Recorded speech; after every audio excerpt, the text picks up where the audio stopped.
but have you ever considered cleaning up your social media? Well, this is especially important when it comes to maintaining privacy and avoiding any of those scams or bots. Social media safety expert Marcy Thornhill is here to talk with us today all about this. Always great to have you. Thank you, yes. Talk a little bit about this. This is really important. It is. So times have changed. We just sprung forward. Things we like to consider doing is changing the batteries in our smoke detectors, and we're starting to spring clean. I want you to look at your social media and all of your applications. So now is the time to start looking at privacy settings and access to your information. And why is that so important, your privacy settings? And can you go more in depth about what you mean by that? Absolutely. So say if you're using Facebook or Instagram or any of the social media apps, maybe your Google platform, as you're using it throughout the year, it holds onto your information.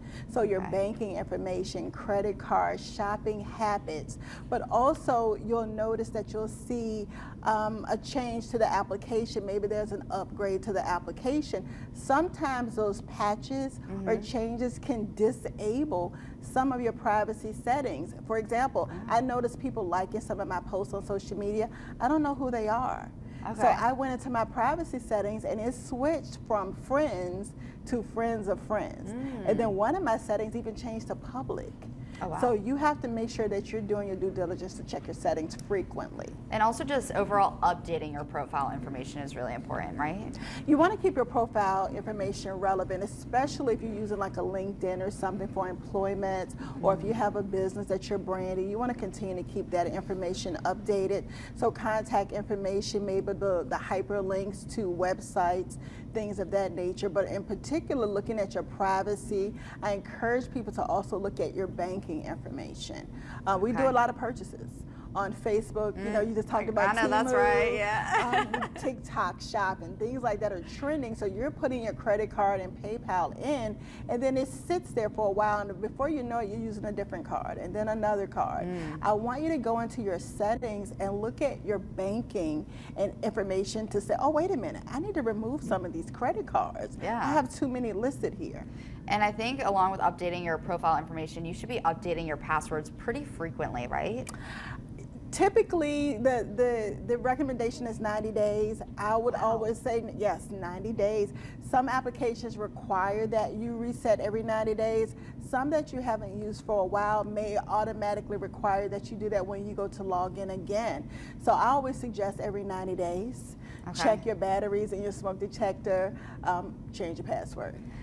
So, and I know you kind of touched on this already, but something really important to kind of reiterate is just weeding out your following and those followers. You know, we all might got somebody on there that don't really need to be on there, right? It's a lot of hackers, a lot of scammers that are starting to follow you, especially on Instagram, especially on TikTok and some of those apps where you may have followers that have an alias. They don't have a name. Go through your followers list and start to really take inventory.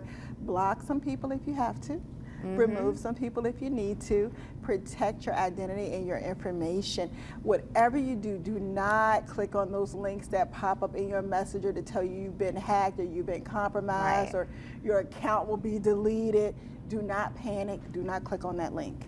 I see those links all the time. I feel like I get them to my phone all the time too, so just constantly blocking, not responding. Absolutely. What about deleting questionable content? How can that protect you? Well, because again, that content comes in and it's associated with a person or persons. So I start to block the content. I'll block the sender of that information. If they comment under your post and it's not relative to the post, block that person, because clearly they're doing some spoofing or they're trying to get some information. If not from you, then from other people who may respond under your thread. They'll click on it and then it puts them in jeopardy. So block those persons, and more importantly, look at your third-party access. So when you give, say, Wix or some other applications access to your Gmail, and you only use it for one time, you may want to go back and check your settings in your Gmail, go to your settings and look at who has third-party access to your Gmail and remove them if you no longer need it. And really quickly, how often should we declutter our social media, you think? Realistically, I think 90 days is what Okay. most people will do. I know for me, I try to be more diligent because I have multiple businesses just to Right. make sure everything is on the up and up. So do it at your comfort level, but at a minimum, do it seasonally. If the seasons change, clean up your social media. That's right. I've got homework to do, y'all, after Yes. this. Marcy, so great to have you. Thank you for Yes, being here. Absolutely. Thank you.